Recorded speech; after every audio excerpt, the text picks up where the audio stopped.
turn one lane into dancing? Turn my wailing into dancing.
Not wailing.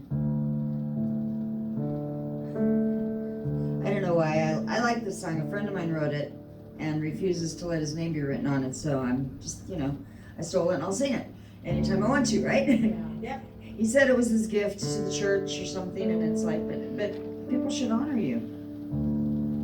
But it's okay. You turn my wailing into dancing. You remove my sackcloth and clothe me with joy, that my heart may sing to you and not be silent. You turn my wailing into dancing. You remove my sackcloth and clothe me with joy, that my heart may sing to you and not be silent. Oh Lord my God, I will give you thanks forever. Oh Lord my God, I will give you thanks forever. Oh Lord my God, I will give you thanks forever. Oh Lord my God, I will give you thanks forever. You turn my wailing into dancing. You remove my sackcloth and clothe me with joy, that my heart may sing to you and not be silent. You turn my wailing into dancing. You remove my sackcloth and clothe me with joy, that my heart may sing to you and not be silent. Oh Lord my God, I will give you thanks forever.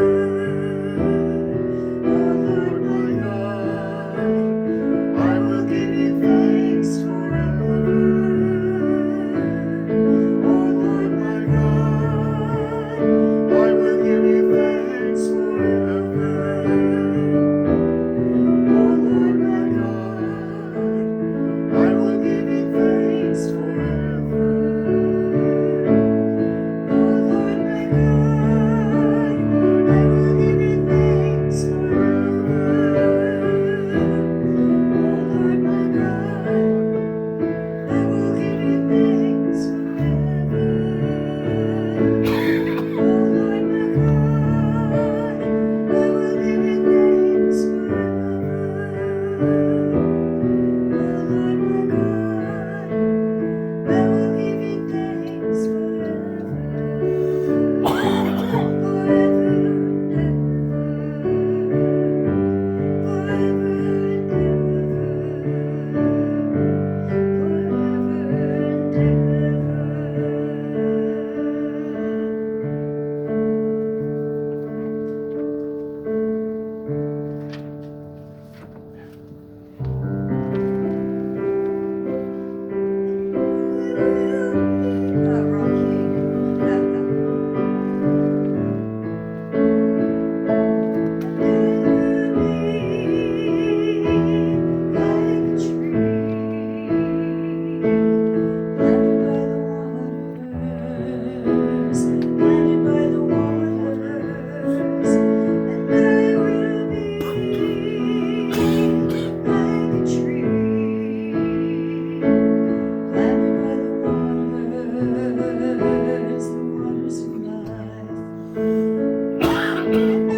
waters of life. My delight will be in your word, O Lord, and I will meditate on it day and night. And I will set my face to follow after you, and I will love you with all of my might. And I will be like a tree planted by the waters, planted by the waters. And I will be like a tree planted by the waters, waters of life. And my fruit will grow in its season, and my leaf shall not wither. And what I do, it will prosper, for my trust is in the Lord. And I will be like a tree planted by the waters, planted by the waters. And I will be like a tree planted by the waters, waters of life. And I will be like a tree planted by the waters, planted by the waters. And I will be like a tree planted by the waters, the waters of life. Planted by the waters, the waters of life. Planted by the waters of life.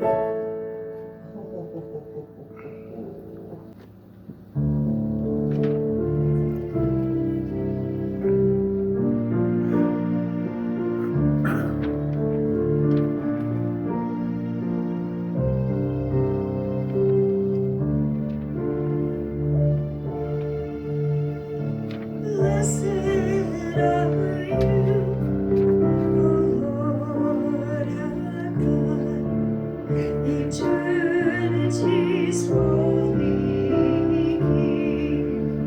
King.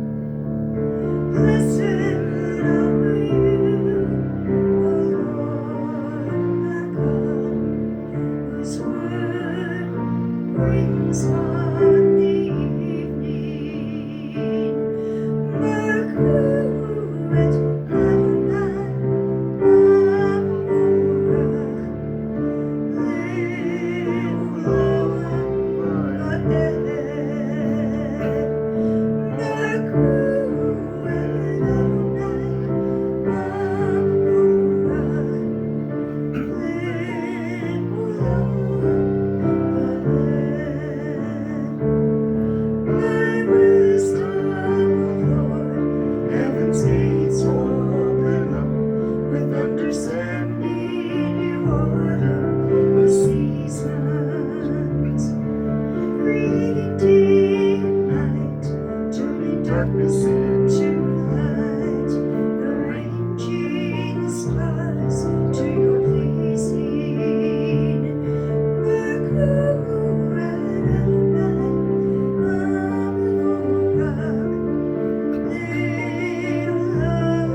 evening and morning.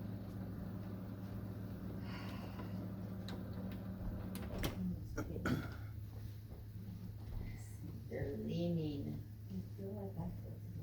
Yeah. I fixed them a couple times, they just didn't wanna. It's like the ones at home lately.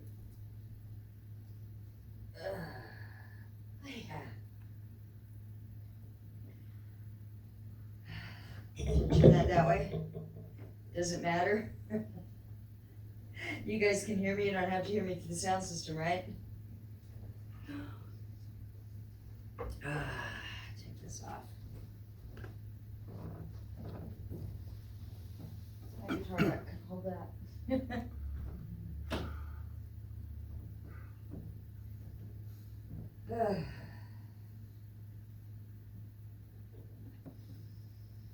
Baruch atah Adonai, Eloheinu melech haolam, asher kiddushanu b'dvaro v'natan lanu et Yeshua mishachenu v'tzivanu lechiot l'ha'olam.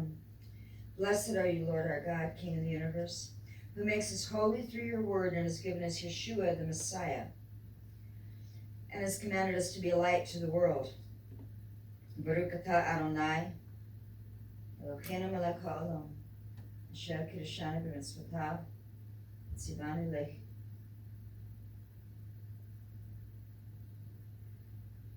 Tzivanu hadlek ner shel Shabbat. Blessed are you, Lord our God, King of the universe. He sanctifies us with the commandments and has instructed us to kindle the lights of the Sabbath.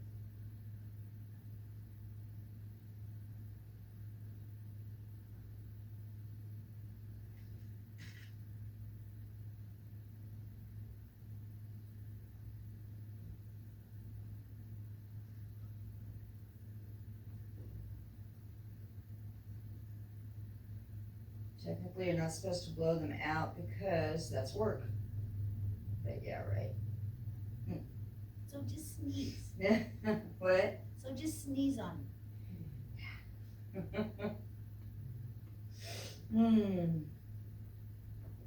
So as we begin our Shabbat, Lord God, and as we begin this special day, which is a Rosh Chodesh celebration, even though we know Rosh Chodesh was last week, I ask, Lord God, that you would be with us tonight.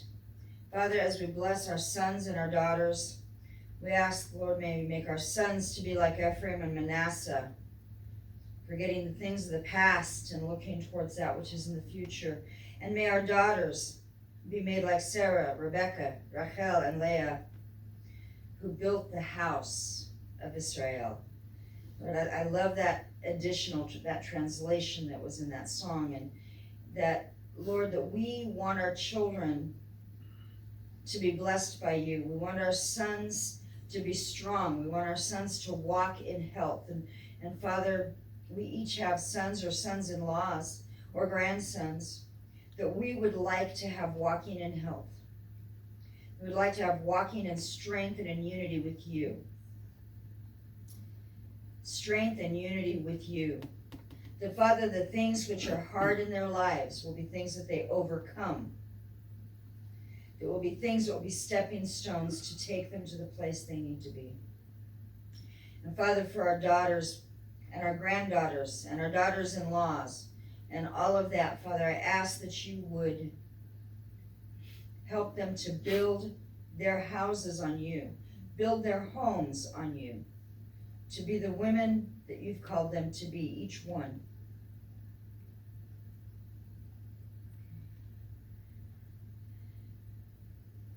And Father, for our friends and our extended family, we ask that you would bless them and keep them and make your face to shine upon them and be gracious unto them. Lord, turn your face towards them and grant to them shalom.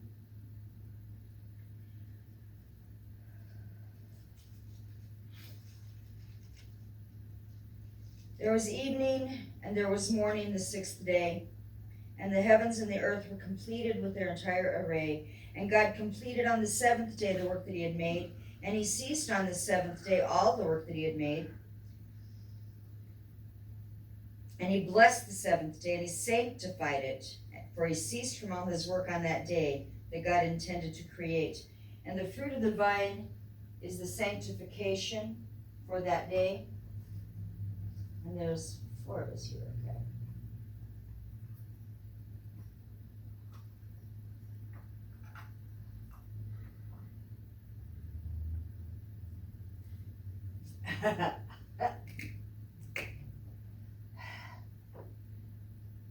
Yeah. It's been a week, right? For all of us.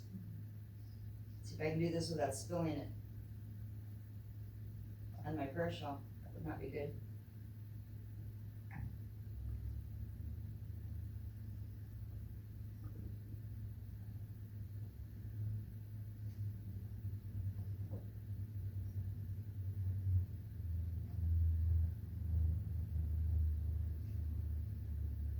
Do you guys want to come and get the wine? Or bring it around, or the juice? Cranberry, raspberry. There's a vine. Okay. It's not better than grape.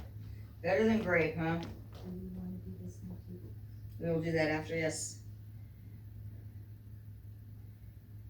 So yes, if you want to go ahead and take color, that would be fine.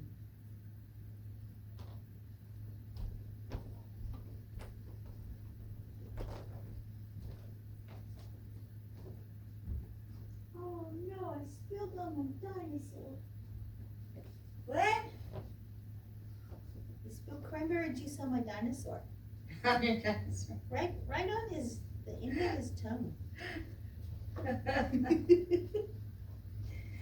Well, it says that he sanctified it. And it is with the blessing of the wine, it is with the drinking of the juice of the fruit of the vine that the day becomes sanctified. And that's why this comes right after that, where it says he sanctified it. And it's Baruch atah Adonai Eloheinu melech haolam borei pari hagafen. Blessed are you, Lord our God, King of the universe, who creates the fruit of the vine. And we remember your shed blood for us, but we remember even more right now your provision for us in everything.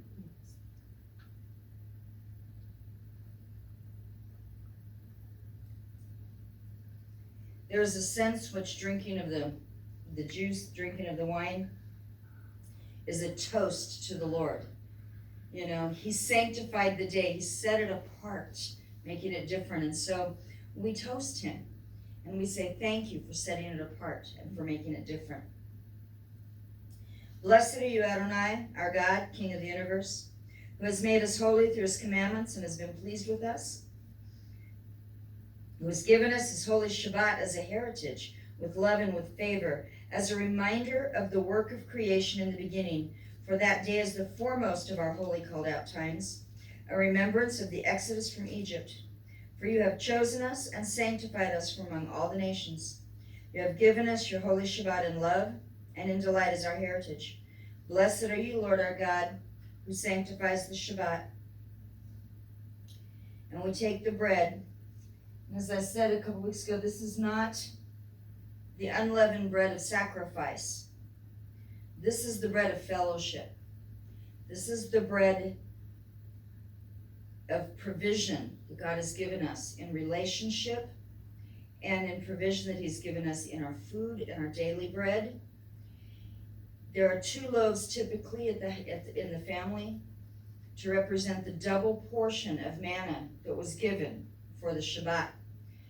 And we have these nice little individual ones. Thank you, Janie. They're beautiful. And we remember the fellowship that God gives us and that God provides for us and that he wants to have with us in relationship to him as our friend, as our father, as our king. Baruch atah Adonai Eloheinu melech haolam hamotzi lechem min haaretz. Blessed are you, Lord our God, King of the universe, who brings forth bread from the earth.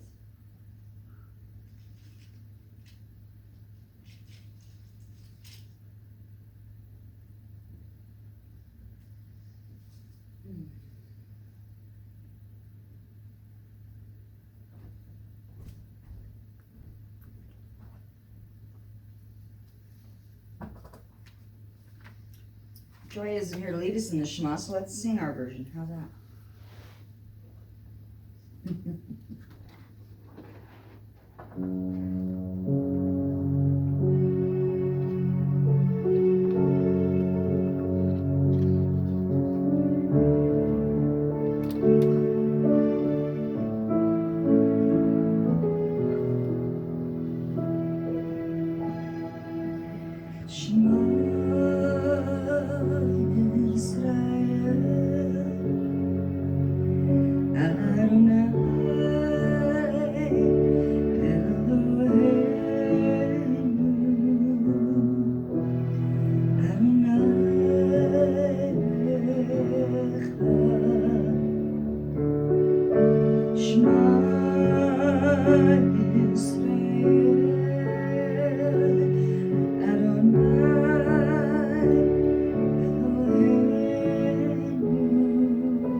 I don't like the up and down, but it's what we have to do right now.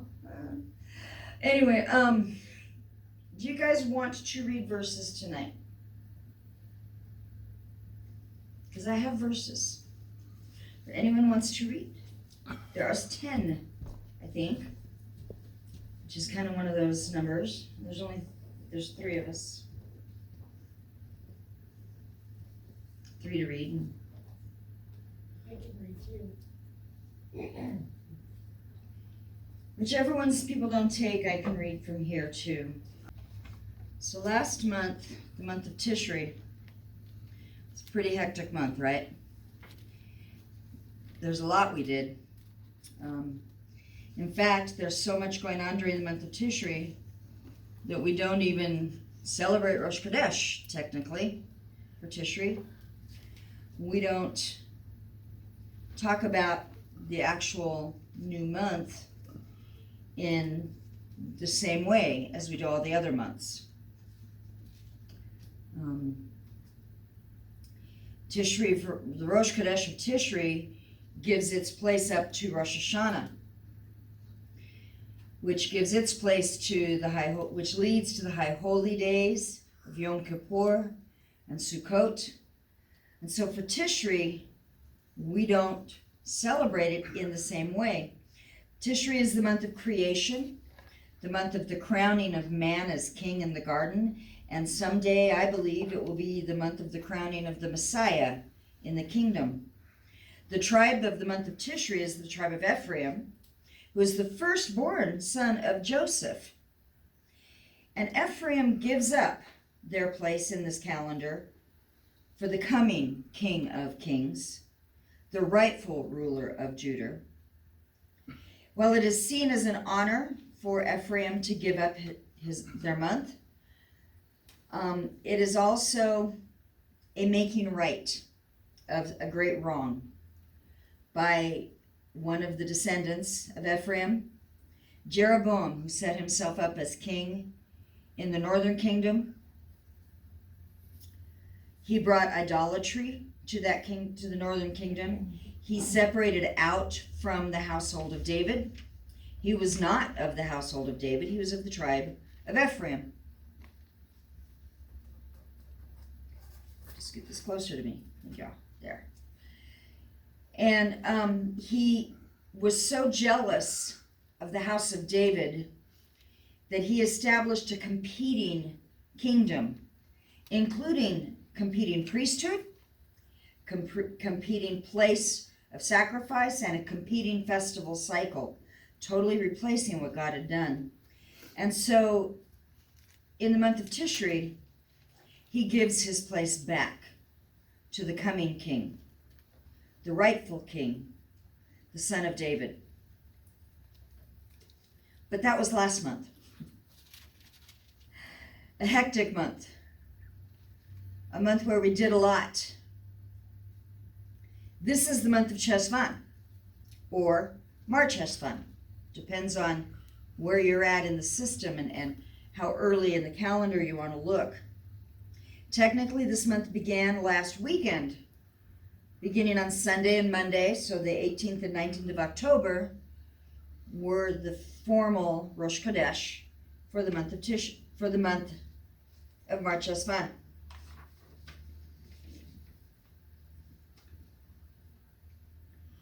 This month is the second month in the civil calendar, the calendar of kings, and the 8th month in the liturgical calendar, or the calendar of the temple. The biblical name, or the name used in the Bible for this month, because this is one of the few that is referred to in the Bible prior to the Babylonian captivity by a name, not just a number. Most are referred to by numbers. This one actually was given the name of bull. It's in 1 Kings chapter 6. You can look it up if you want to. The name refers to two things. It refers to the withering of the grass, which happens as winter comes on, and the rain, or actually the lack of rain. In the name that it's called now since the Babylonian captivity, Mar Cheshvan, Mar means bitter in Hebrew, but it also can be used to mean a drop, as in a drop of rain. A drop of rain. Chesh and Mar Cheshvan. Chesh means rain or quiet. Van refers to the days. So this is the days of the bitter rain, or the drop of rain, or the bitter quiet, or the drop of quiet. Yeah. Drop of quiet. Are we ready I like for that one. Are we ready for the drop of quiet? It's funny, it's interesting because it has the dual meaning. And just like a lot of things in Scripture, a lot of great truths in Scripture, there are dual meanings that at first glance look like they're opposites. You know, the whole theology behind predestination and free will.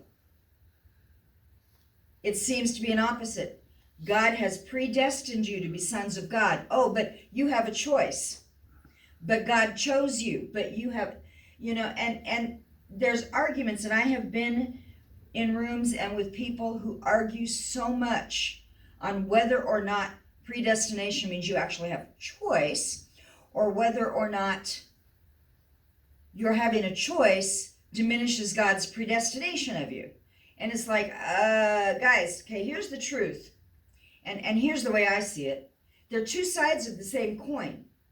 They're like the door entrance, the sign on the entrance to a door. On the entrance it says, whosoever will may come. And when you get through the door and it closes behind you and you have entered and you turn and you look, it says, I knew you were coming. Because I knew you were coming, I've set some great things for you. That's kind of a concept that I've been able to understand it. Mar Cheshvan is a month like that. There's two sides to it. There's two aspects to it. There is a bitter silence in this month, but it can also be a drop of silence. The bitter silence is seen as there's no holy days in the month of Cheshvan. We had Rosh Hashanah, we had Yom Kippur, we had Sukkot, and we come to this month and it's like, nothing. There's not even a mitzvah or a daily or a holy activity that's specified, as in the spring when we have the three festivals right at Passover time. We have Pesach, or the sacrificing of the lamb. We have the Feast of Unleavened Bread, and we have the first fruits, and those are all three within a 1 week period, kind of like what we've done here. But then there is a counting that begins. And for 50 days you counted. So through the entire next month, where there are no holy days, there is a mitzvah to be done. There is a commandment to be followed. There is a counting to be done. In this month,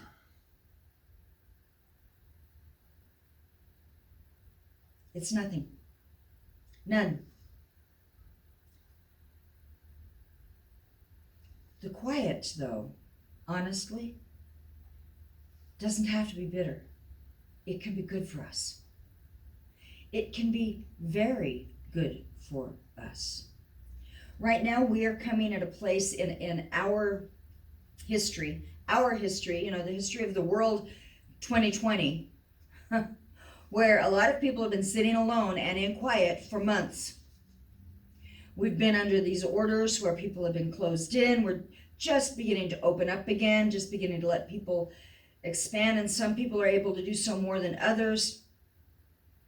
We have a plague that is still going on in terms of the virus that has been going around. That, well, we've got better results in treatment now than we have had in the beginning. We still don't have any real protection from the virus other than that which we do, which is wash your hands, wear a mask, and social distance. Don't get too close for too long a period of time to people you don't live with. And the numbers of people catching COVID-19 are going up. We had the highest record number yesterday in the United States of people testing positive for COVID-19. The highest was yesterday. And it doesn't look like it's going down real soon. So some people have been alone for a while, and they've been staying quiet for a while, and they've been at home for a while, and they want to get out, and they want to break out. And I'm going to tell you, the day is coming, we will break out. We will get out. We will be able to do all of that. But right now, maybe we need to look at the seasons and recognize this is a season for quiet, a season for calm. There are absolutely no memorials in Hebrew history, in Jewish history, in this month. Every other month of the Hebrew calendar has some kind of a memorial in it, whether it's an honoring of a battle, or an honoring a fast day for the slaying of a king or a leader. This month has none. And yet, some really important historical things have happened in this month. Historically, really important things. This is the season, by the way, whereas with the quiet, the rain is supposed to begin in Israel. I say supposed to begin because even though they've had a light rain the other day, the normal rains of this season have not yet started there. But beginning at the end of Sukkot and leading into this month, prayers for rain are added to the daily prayers. Prayers for rain.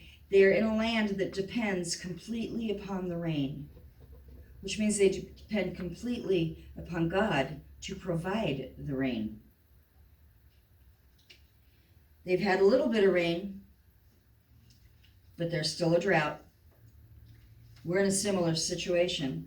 We've had a light rain, but there's still a drought. And so we pray for that rain. We pray for what's supposed to be coming.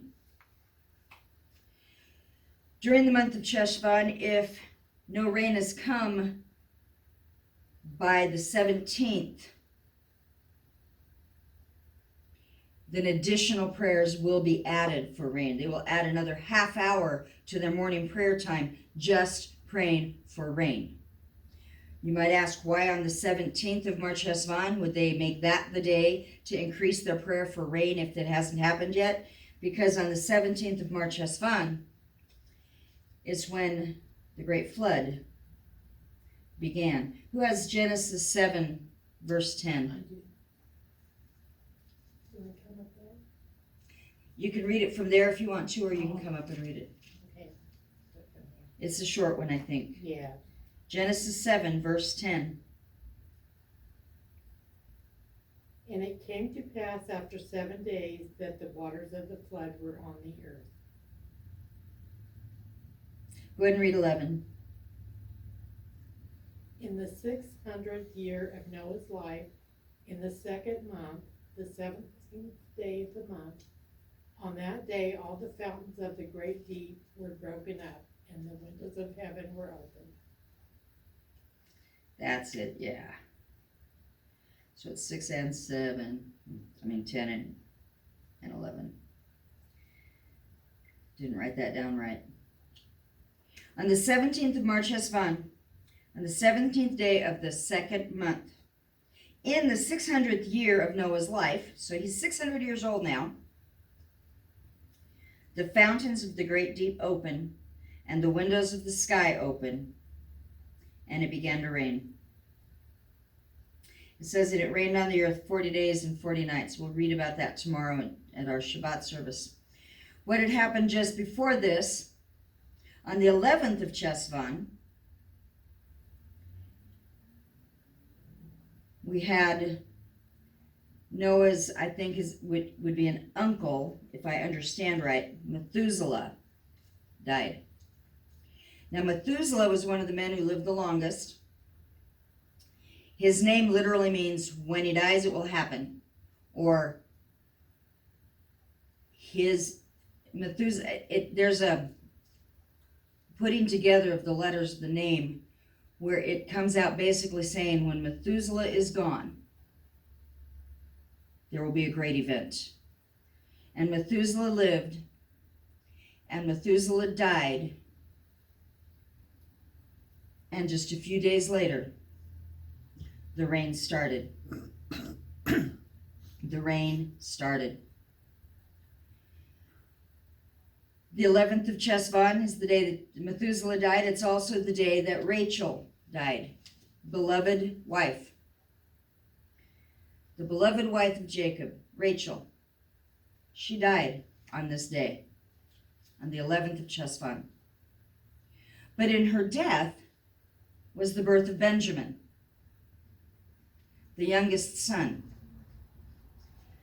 the son of promise, the son of his right hand is the way he ends up being named.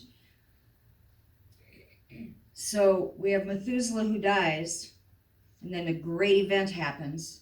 We have Rachel who dies, but she gives birth to Benjamin. We had another major death that is honored in Mar Cheshvan, and that is the death of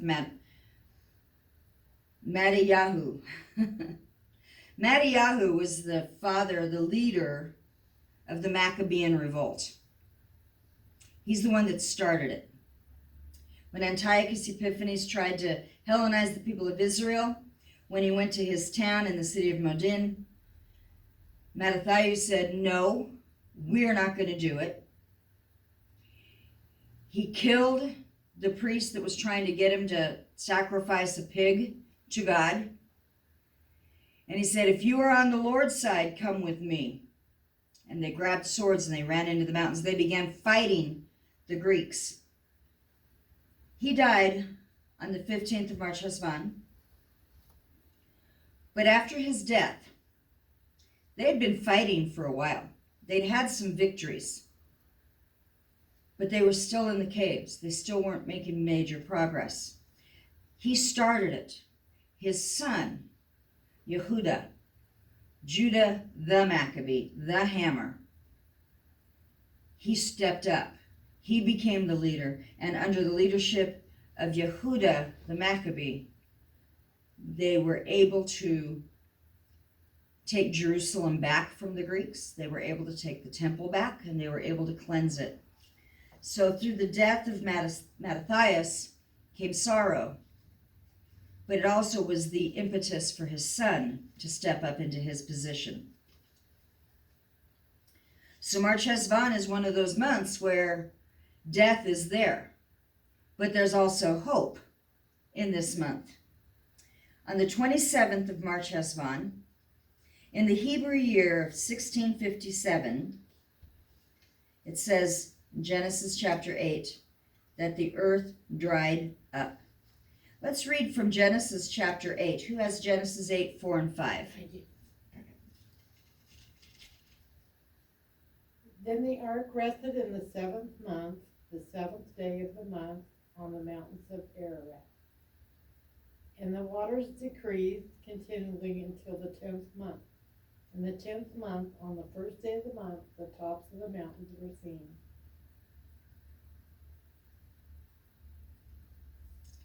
So we have, it had stopped raining, but there was still water. The ark comes to rest, and the water keeps going down, keeps going down, keeps going down.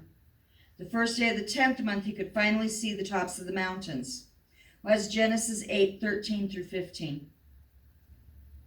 It was in his 601st year, in the first month, on the first day of the month, that the waters had dried up from the land.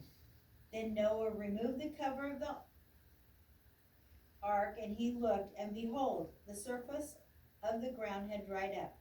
By the second month, on the 27th day of the month, the land was dry. Then God spoke to Noah, saying, Go ahead. come out of the ark, you and your wife, your sons, and your sons' wives with you. Yep. God had to tell him to go out of the ark. Did you notice that? We had the rain stop, the boat sets down, the waters start receding, he can start seeing the mountaintops. Then it looks like the land is dried, and he takes the cover off the ark, but he didn't leave the ark. He didn't leave the ark. He removed the covering. On the 27th day of the second month, the earth was dry. So it wasn't just the ground was dry, but now it has dried out further. And God had to tell him, leave the ark. I wonder if he was afraid to leave the ark.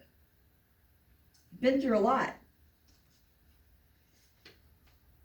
He went in because God told him to go in. Maybe he was afraid to leave, but maybe, just maybe, he was waiting for the direction of God. Because God can make promises, but until he says now, sometimes we shouldn't be stepping out. In this month, there's death. We have Methuselah, we have Rachel, Mattathiah, and the great flood, which destroys all mankind except for Noah and his sons and their wives. But we also have birth. We have the receding of the flood, the command to repopulate the earth, the raising up of the Maccabees, the birth of Benjamin. So there's death, but there's birth. And in the midst of all of it, there is still quiet. It's the beginning of the rains, but the rains begin quietly. It's the beginning of the first snow in the mountains usually. But again, snow is quiet, usually. No fasts, no feasts. Time to catch our breath. Time to wait and watch for the next move of God. Like Noah, who waited to leave the ark. And we need to remember that it's in the waiting and in the quiet that God often speaks the best. It's in the waiting and in the quiet that the seeds begin to prepare for rebirth. Because you see, they have to be buried and die first. My sister sent me a package of seeds, poppies. The way poppies work, and in order to have poppies grow and have them grow beautifully, you plant them before the first rain. You clear the area, you sprinkle them out, and you kind of tap them down, and then you wait for the rain. And the rain comes and puts them down farther into the dirt. And then the winter comes, and they go dormant. And when spring comes, they are ready, and they will begin to grow. But if they don't go through that winter time, if they don't get buried in the dirt, they do not grow in the spring. You can't plant them in the spring and expect to have a good field of poppies growing. You have to plant them before the snow, before the rains hit, before the freeze. That's what this month is about. Planting those seeds. Planting those seeds for good. The tribe of this month is the tribe of Manasseh. His name literally means to cause to forget. Genesis 41, 50, and 52.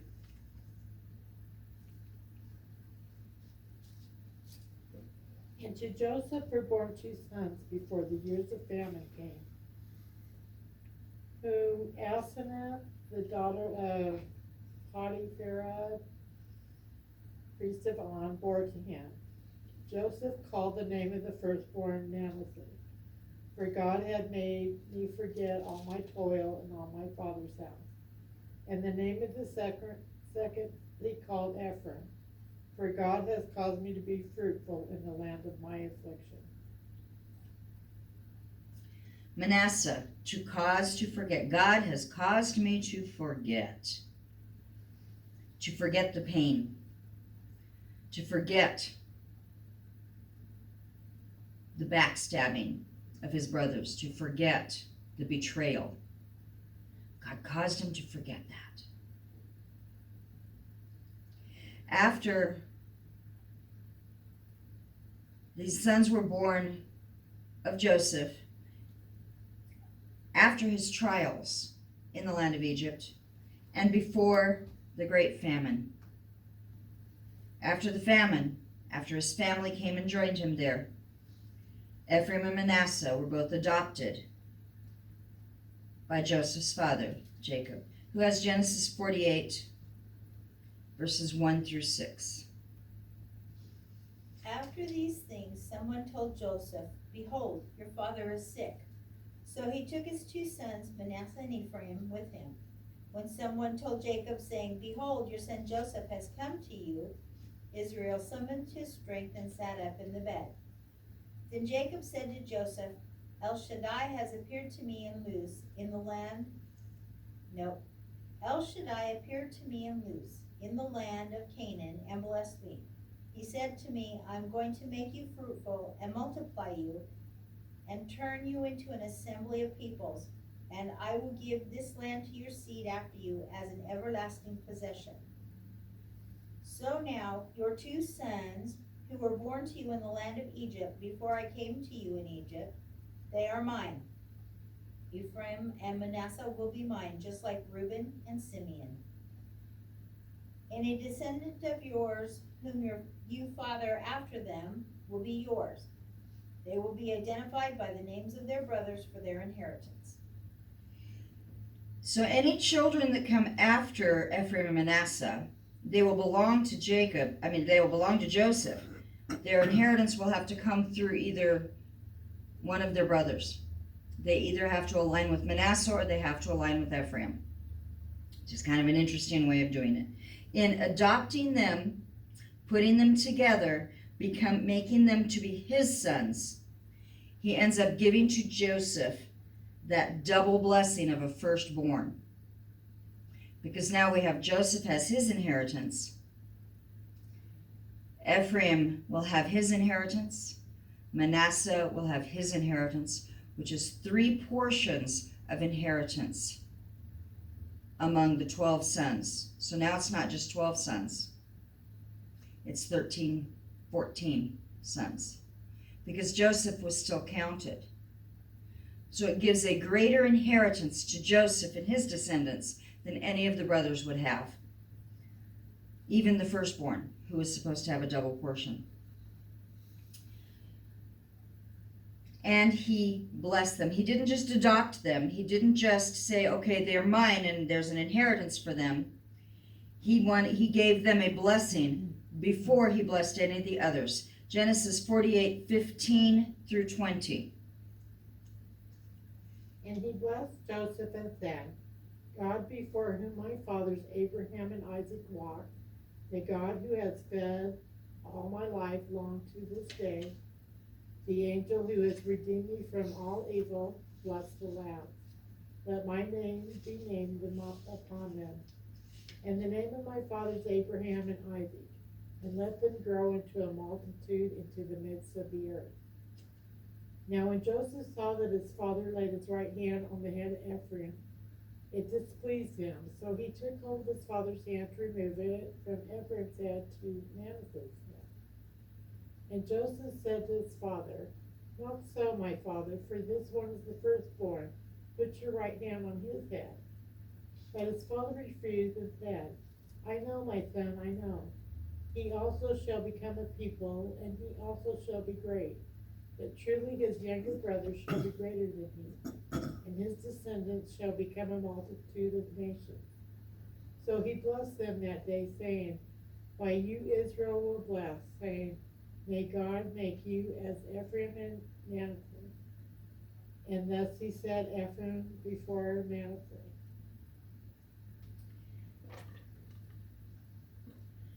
The blessing that's passed on to generations, that through you and in your name will all the sons of Israel be blessed. May you be like Ephraim and Manasseh, and we still pray that every Shabbat. As we usher in Shabbat, we pray those blessings over our sons, like Ephraim and Manasseh, adopted in, brought in, made great. Jacob said Ephraim would be the greater, and they were. But the land that given to Manasseh by Joshua was a bigger or larger expanse than that given to Ephraim. In fact, Manasseh ended up with a double portion because they had some on one side of the border and some on the other side. Because if you remember right, some of them stayed outside the land of Israel, outside what was to be the promised land, on the other side of the river. So we end up having a half tribe in the land and half of the tribe outside of the land. But in that doing, they end up with a larger space. Even though Ephraim is ahead of him, he still ends up with more land. In the blessings that are given to the tribes by Jacob and by Moses later on, by Jacob later and by Moses later, In both of these, the boys are grouped together. Though they are adopted as brothers equal, they still end up walking in the blessings of their father, Joseph. Genesis 49:22 through 26. A fruitful son is Joseph, a fruitful son beside a spring. Daughters walk along a wall. The archers were bitter and shot arrows and were hostile towards him. Yet his bow was always filled and his arms quick-moving by the hands of the mighty one of Jacob. From there a shepherd, the stone of Israel, from the God of your father who helps you, and Shaddai who blesses you with blessings of heavens above, blessings of the deep that lies below, blessings of breasts and womb. The blessings of your father surpass the blessings of the ancient mountains, the desire of the everlasting hills. May they be upon Joseph's head, upon the crown of the one set apart from his brothers. And Deuteronomy 33:13 through 17. And of Joseph he said, Blessed of the Lord be his land, with the choice things of heaven, with the dew, and from the deep lying beneath, and with the choice yield of the sun, and with the choice produce of the months, and with the best things of the ancient mountains, and with the choice things of the everlasting hills, and with the choice things of the earth and its fullness, and the favor of him who dwelt in the bush. Let it come to the head of Joseph, and to the crown of the head of the one distinguished among his brothers. As the firstborn of his ox, majesty is his, and his horns are the horns of the wild ox. With them he shall push the peoples all at once to the ends of the earth, and those are the 10,000s of Ephraim, and those are the thousands of Manasseh. From Moses' blessings comes the pictures that are usually put on the banners for the tribes. For Joseph, there's a fruitful harvest. There's usually a stalk of wheat. For Ephraim, there's a picture of a bull. The firstborn bull, right? And Manasseh, the ox. They are both strong. They are both fruitful. With the horns of the ox, it says he gores the nations at the end of the earth. Not a beautiful picture, but that's kind of what it said of them. Ephraim and Manasseh spread out. They did spread out over the nations. And in the diaspora, or the dispersion of the tribes, they have become almost lost. Many, though, now claim their heritage. Mormonism teaches that Manasseh, the tribe of Manasseh, from the northern kingdom of Israel, migrated to North America. And there is some historical documentation that says that might be accurate. The territory of Manasseh was conquered by the Assyrians. The tribe was exiled quickly. The manner of their exile led to their history pretty much being lost. Several modern-day groups, though, now claim descent. Not just some of the tribes in the United States, some of the native or the first peoples here, but we know that the Samaritans of the days of Yeshua said that they were descendant from Manasseh. Modern day in Northeast India, there's the Kuki Chinmizo. They claim themselves as the descendants of Manasseh and even took on the name B'nai Menashe. And in 2005, the Sephardic chief rabbi of Israel announced that he agreed with them that their claim was true. And under the law of return, groups of them were allowed to come back to Israel, as long as they finished a formal conversion to Judaism in accordance with Halachic standards. See, it's an interesting thing. You can become Jewish through conversion, but if you go to Israel, you might have to convert again.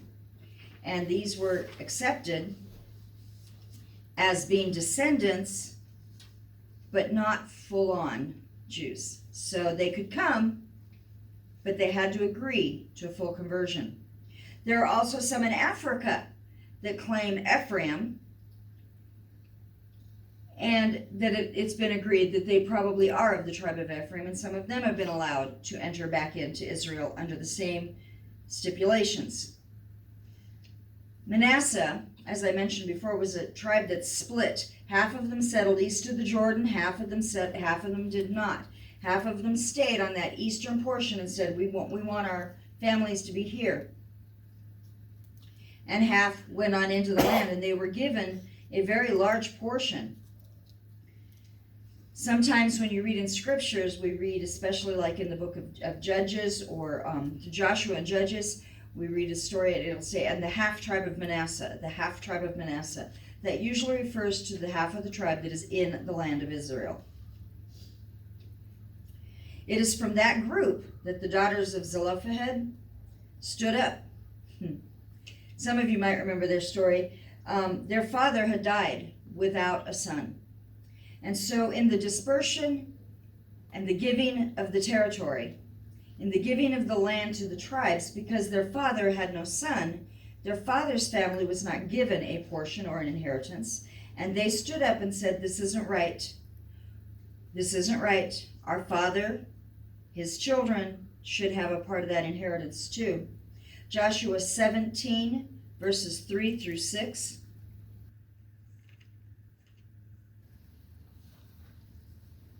Joshua 17, 3 through 6. However, Zelophehad, the son of Hepher, the son of Gilead, the son of Machir, the son of Manasseh, had no sons, only daughters, and these are the names of his daughters: Mahlah and Noah, Hoglah, Milcah, and Tirzah. And they came near, excuse me, and they came near, you're going to have to read this, dear. Do you want me to read it? Yes. Okay. Sorry. It's been a rough week.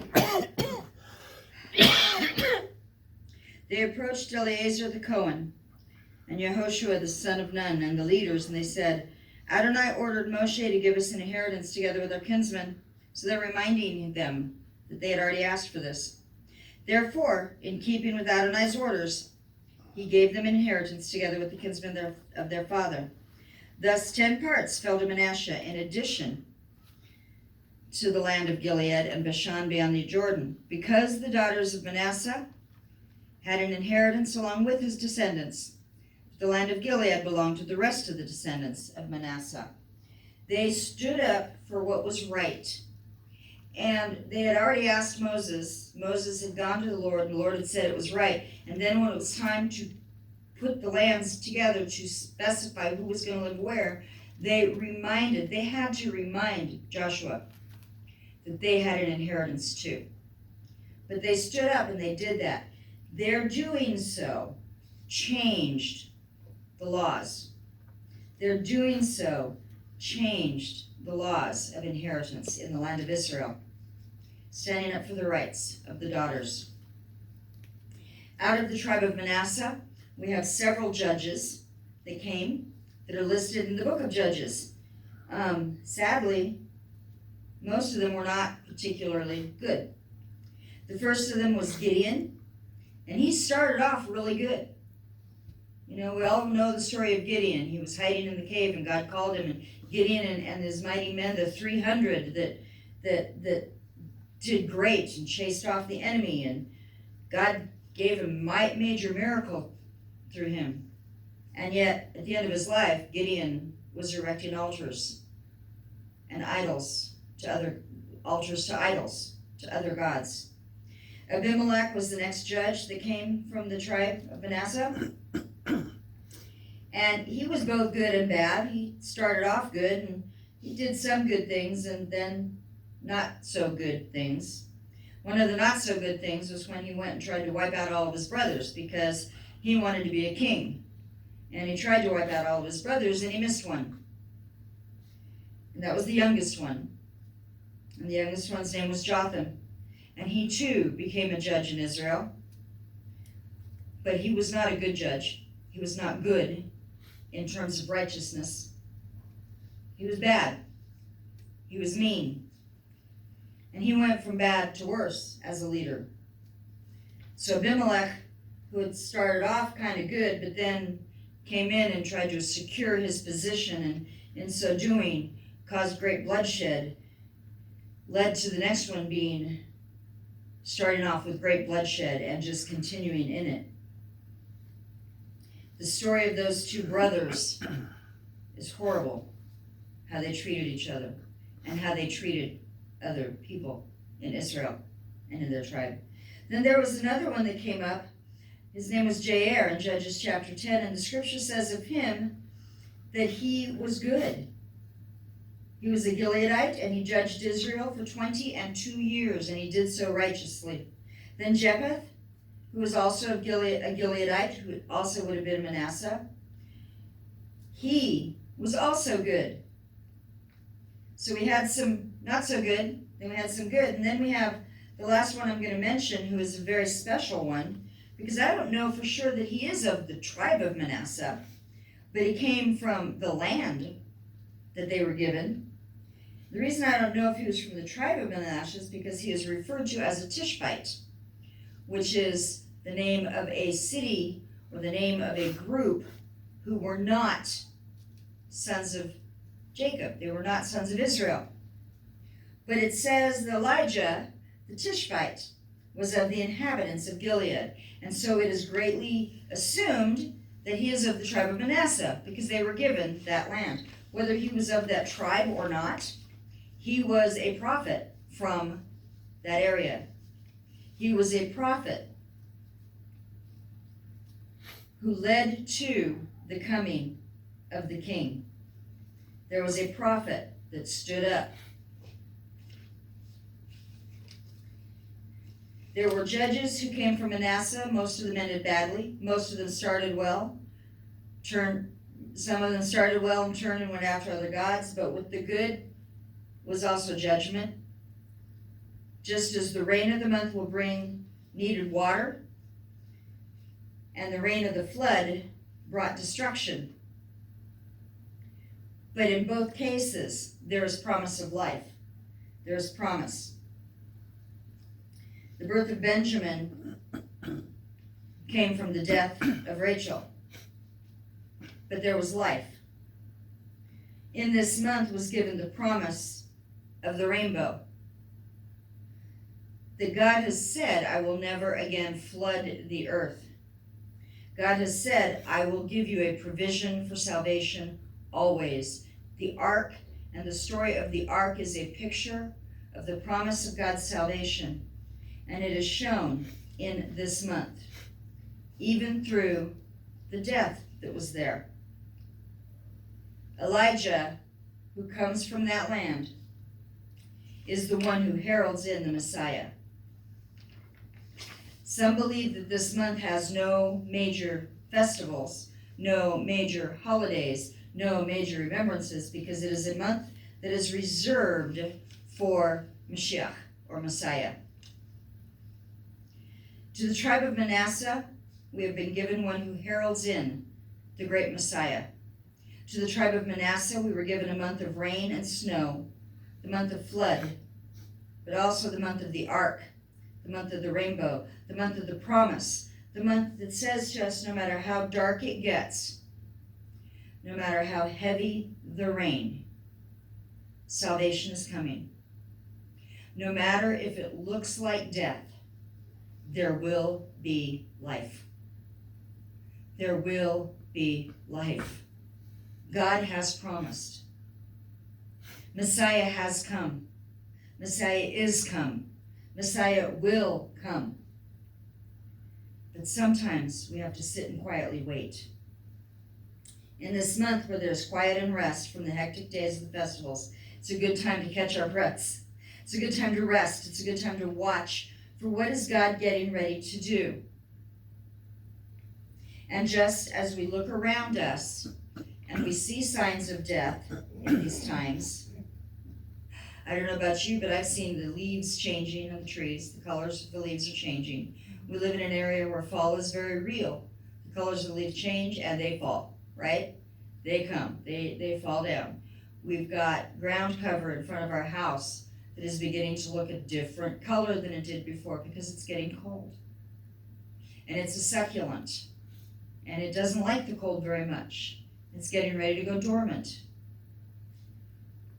There's the sign of dormancy. There's a sign that it looks like when I sprinkle those poppy seeds on the ground, it's going to look like I'm just throwing them away. But I'm planting them. In this month, where the growth doesn't go outward, the growth begins to go downward, inward, deeper into the soil to maintain themselves through the winter, deeper into the dirt. The preparation begins, even as it looks like death. The preparation for life is beginning. Preparation for rebirth. Who has John 12:20 through 26? Now there were certain Greeks among those who were going up to worship at the feast. These therefore came to Philip, who was from Bethsaida of Galilee, and began to ask him, saying, Sir, we wish to see Jesus. Philip came and told Andrew. Andrew and Philip came, and they told Jesus. And Jesus answered them, saying, The hour has come for the Son of Man to be glorified. Truly, truly, I say to you, unless a grain of wheat falls into the earth and dies, it remains by itself alone. But if it dies, it bears much fruit. He who loves his life loses it, and he who hates his life in this world shall keep it to life eternal. If anyone serves me, let him follow me. Where I am, there shall my servant also be. If anyone serves me, the Father will honor him. Now my soul has become troubled, and what shall I say? Father, save me from this hour? But for this purpose I came to this hour. For this purpose. What was his purpose? It was to die. Why did he have to die? So that we could live. I find it interesting that he presents this truth when Greek-speaking Jews came and asked to see him. See, there was great prejudice in Israel, as there's prejudice today. Certain groups are accepted and certain groups are not. Greek-speaking Jews were kind of tolerated. But if you didn't speak Hebrew, if you didn't speak the Aramaic with them, there was a judging that took place. Yes, you are brothers, but not fully. They came and they spoke to Philip. Why? Because Philip was from Bethsaida in the Galilee. Philip was also Greek-speaking. Bethsaida was a Greek city within the Galilee. They went to him first. And here are these men who have come to Jerusalem to celebrate the Passover. They have come to Jerusalem to celebrate the Passover, to obey the commandment that all your males shall come in this season. They're there to obey the commandment of God. And they see and they hear the stories of what Jesus has been doing. That Jesus resurrected Lazarus. That someone had died. And this man called him forth, made him live. That this man was healing people. That this man was teaching that God was our Father. They came to be obedient. And they met and saw the Messiah. And Yeshua chose this time to say, it's time for me, the Son of Man, to be glorified. What was the glorifying? He was going to die. To be glorified, to die. And then he said to them, whoever serves me, my Father will honor anyone who serves me. I don't care if they're a Greek-speaking Jew or if they're a full Hebrew-speaking Jew, or if they're a Gentile. I don't care. Anyone who honors me, anyone who serves me, my Father will honor. Janie had picked a verse for tonight. She had no idea where I was going with my teaching.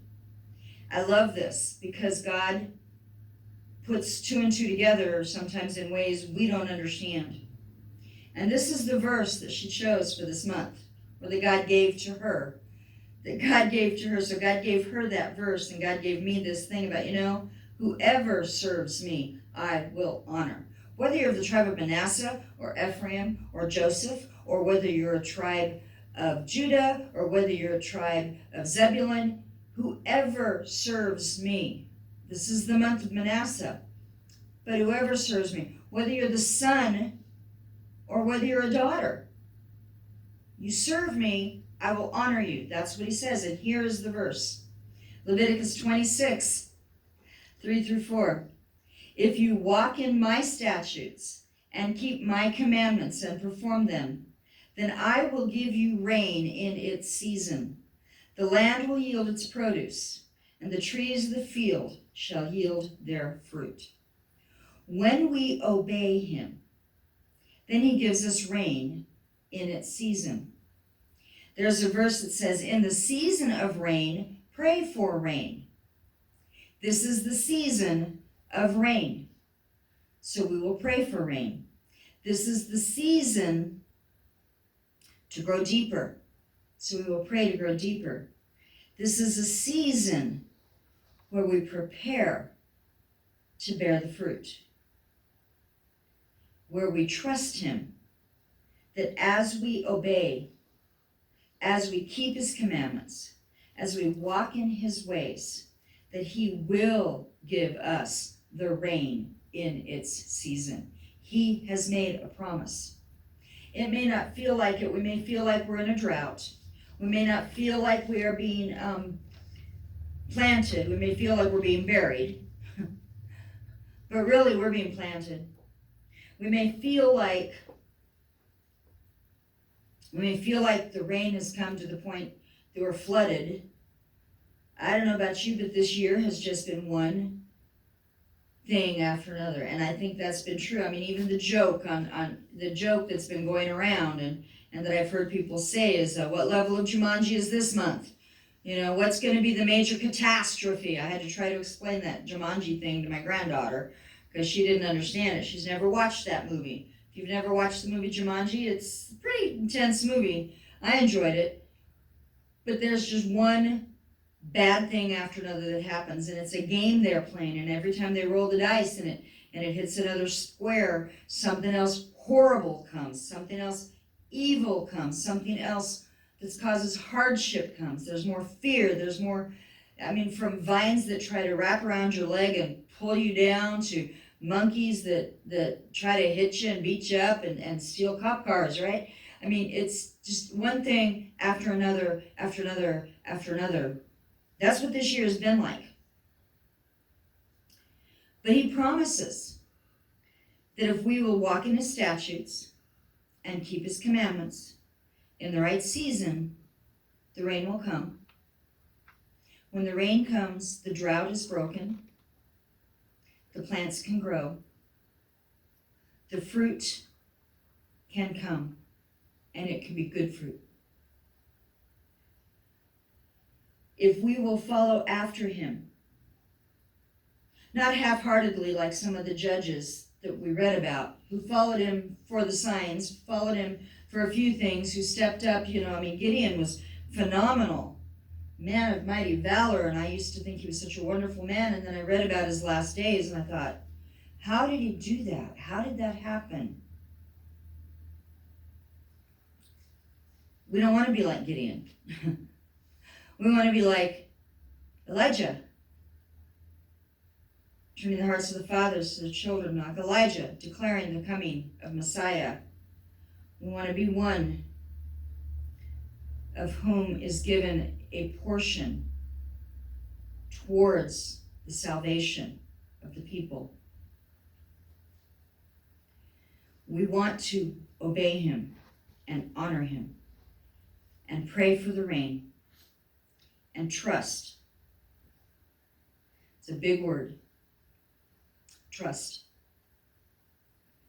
Trust that when the rain starts, trust that when it looks bad, trust that when hope seems to be gone, God's not going to let it go. He's not going to let us go. This is a quiet season. Pull back. Be quiet. Look to him. Listen for the rain. And trust him. And in all of that doing, we look forward to the coming of the true King, the Messiah of Israel.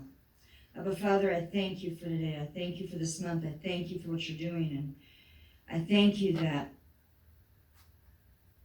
even in this season where things don't always look great, where there's been a lot of hardship, where there seems to be death, there seems to be struggle, and there is, and where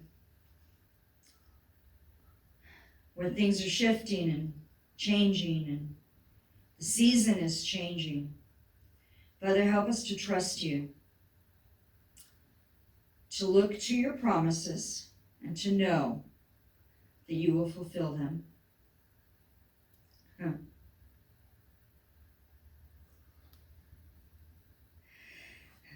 That we will continue to walk in your ways and trust in you.